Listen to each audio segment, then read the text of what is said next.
Hello, my name is Carolyn Wade, and today I'm sharing my research with you at the Applying Education in a Complex World conference. This presentation addresses the theme, Education and Community, specifically educators and educational experience. Learning from the experience of others is one of the greatest opportunities we have, and phenomenology is all about understanding the lived experience of others. This phenomenological study sought to understand school leaders and their experience of engaging parents as stakeholders within the construct of privatisation and educational accountability. Along with co-authors, Associate Professor Timothy Maven and Associate Professor Anna Elizabeth Duplessis, this research is titled Understanding the Lived Experience of School Leaders in a Culture of Heightened Consumerism. School leaders play a critical role in forging partnerships with parents. However, there is currently a small but developing body of research seeking to understand the role parent stakeholders play in contributing to the stress in school leaders.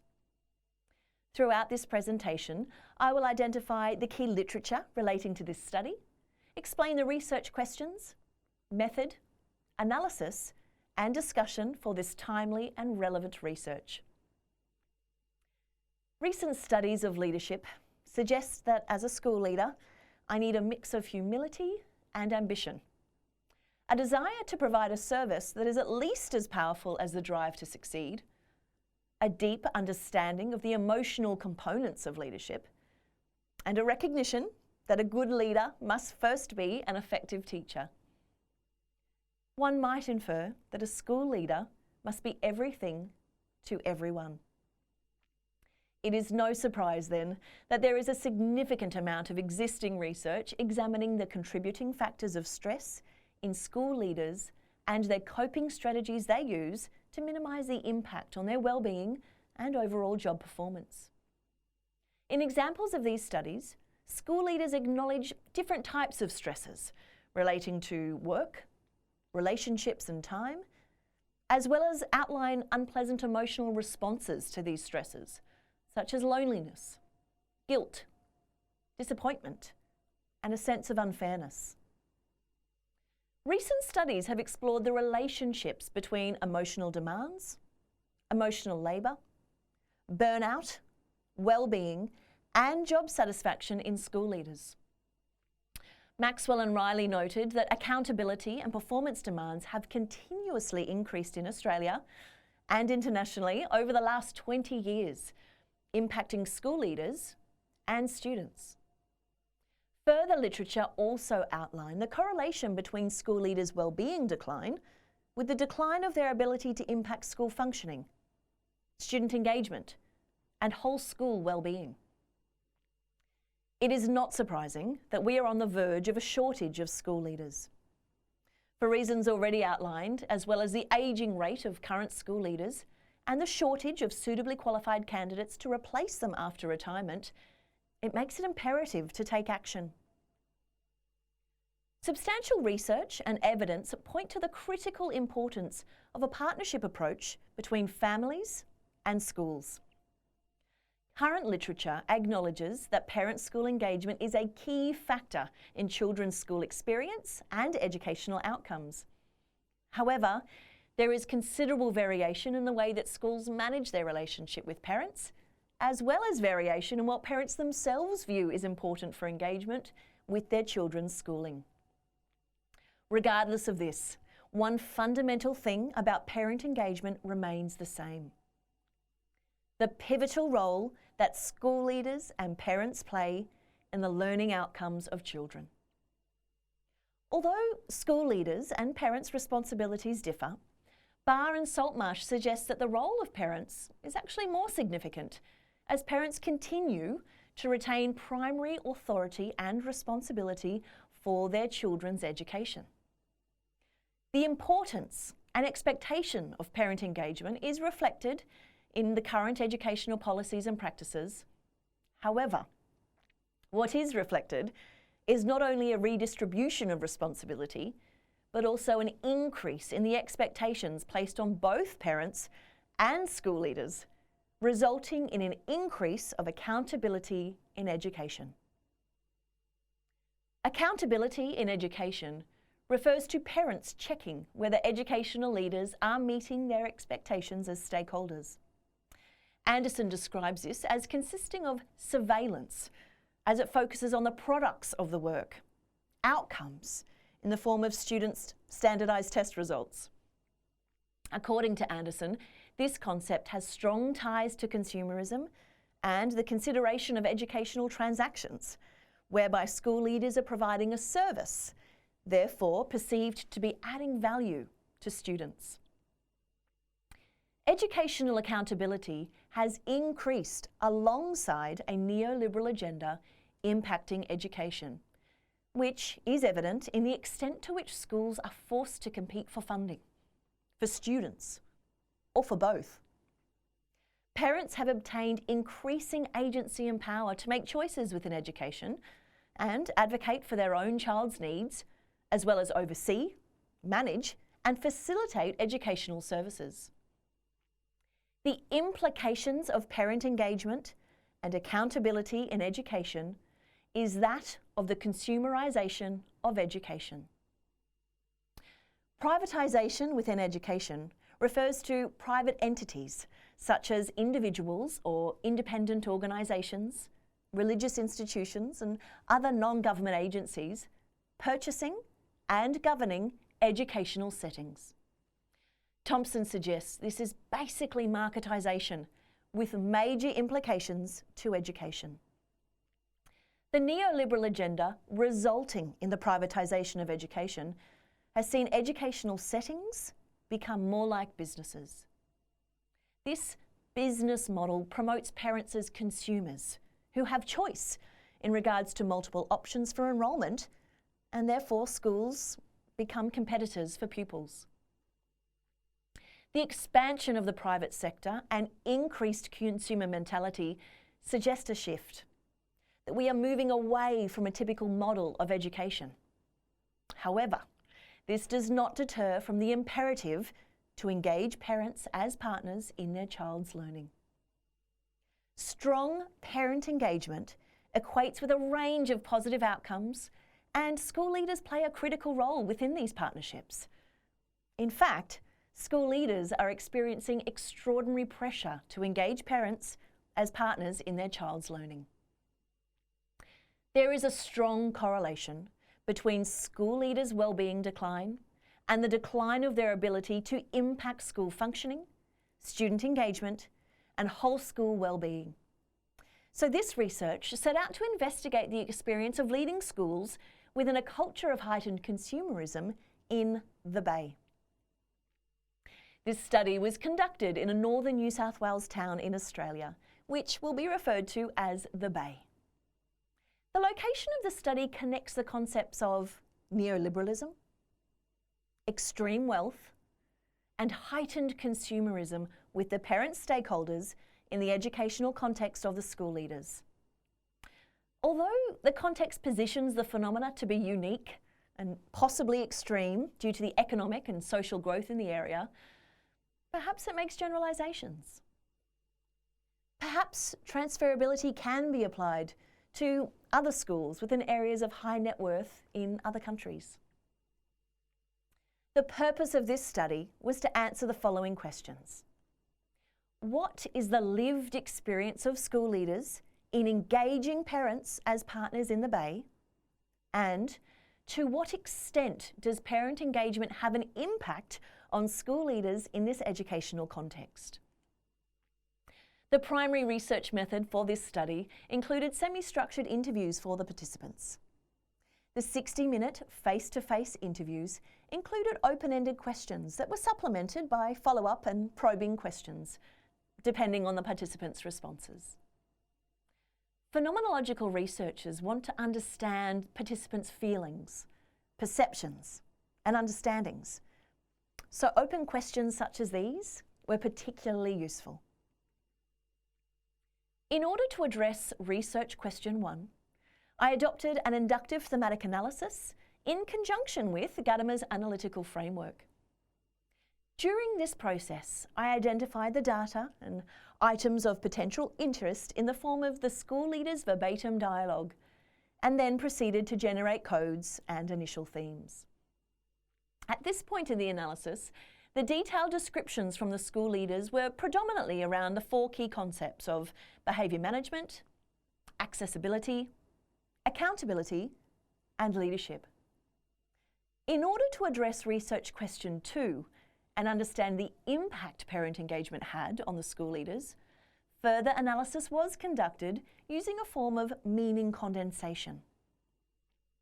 For the context of this research, the term impact refers to the level of physical or emotional effect the parent stakeholders had on the school leaders.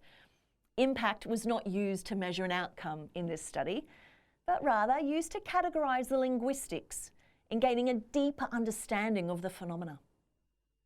Based on the school leaders' descriptions, the range of impact was categorised into 3 levels: high, medium, and low impact.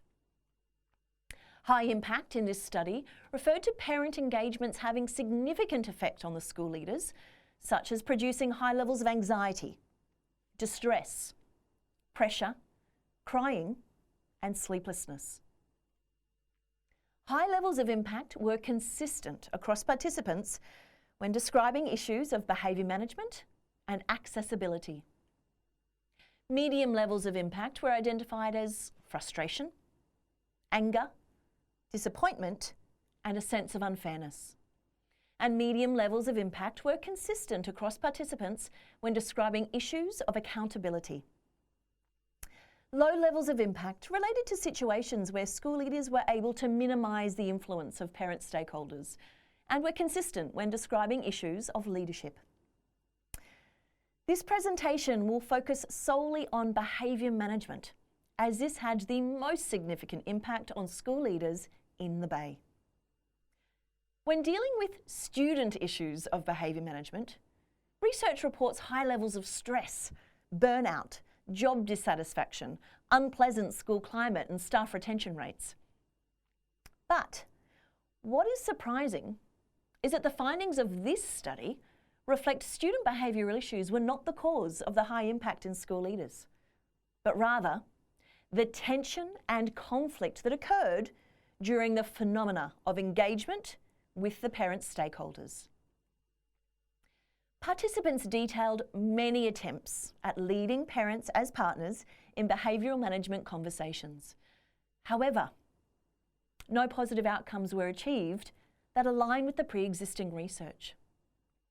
Typically, we know it's the classroom teacher who will address behavioural issues that occur in the classroom, and both teachers and school leaders undergo professional learning into how best address these issues in positive ways. In more serious cases, the school leader is asked to support the student, and in most major incidents, they will then engage with the parent to inform them of the details and any school-based consequences.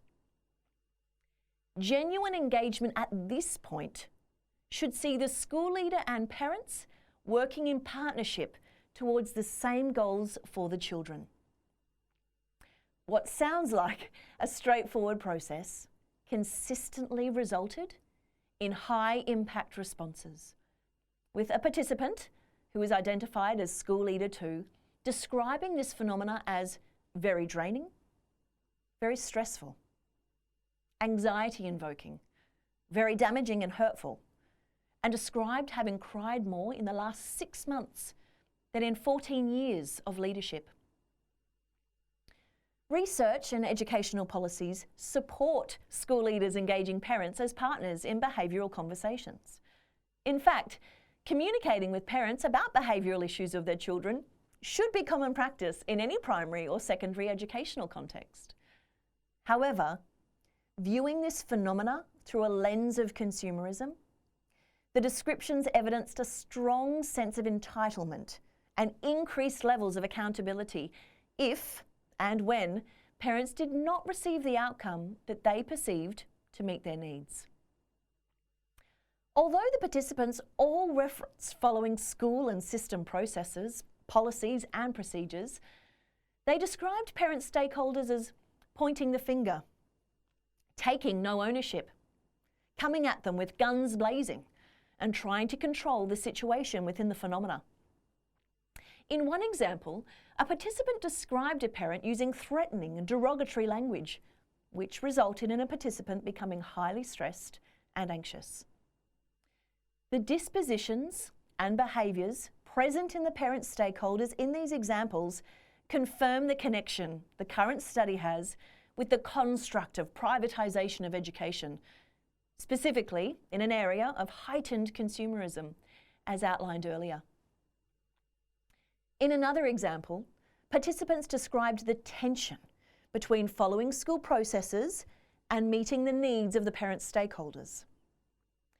The detailed descriptions of this phenomena saw parent stakeholders challenge and confront school leaders, where participants described being questioned about their policies, their rules, and their values, which again resulted in a high impact on their physical well-being and emotional state.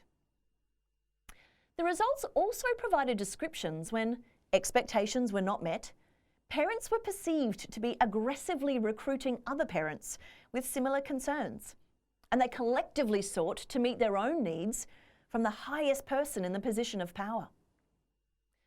This demonstration of entitlement and increased accountability has increased alongside the extreme wealth in the Bay, as described by the participant identified as School Leader 1, noting that they are seeing so many more examples of this in the last 2 years than they would have in 25.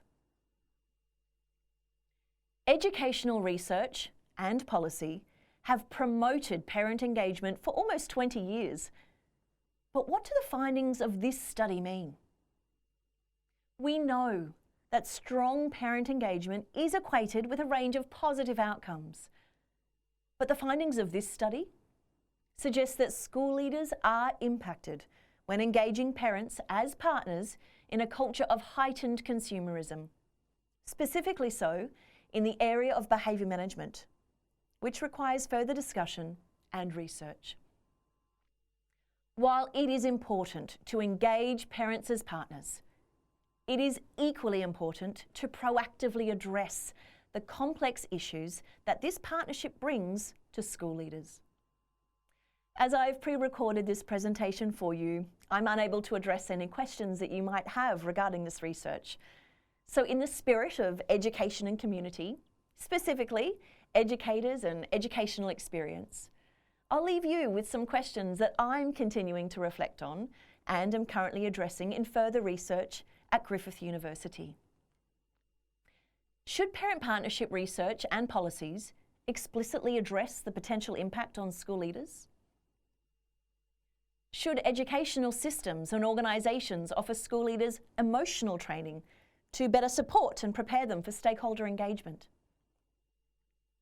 Should aspiring leaders be given opportunities to upskill in how to mitigate and manage parent stakeholders? And finally, what is the impact of parent engagement on school leaders in areas of varying socioeconomic demographics? With increased emphasis on parent partnerships in education and simultaneous concern for the rapid decline in school leaders, this study is timely, relevant, and suggests further attention and emphasis be placed on a school leader's perspective of engaging parents as partners in education. Thank you.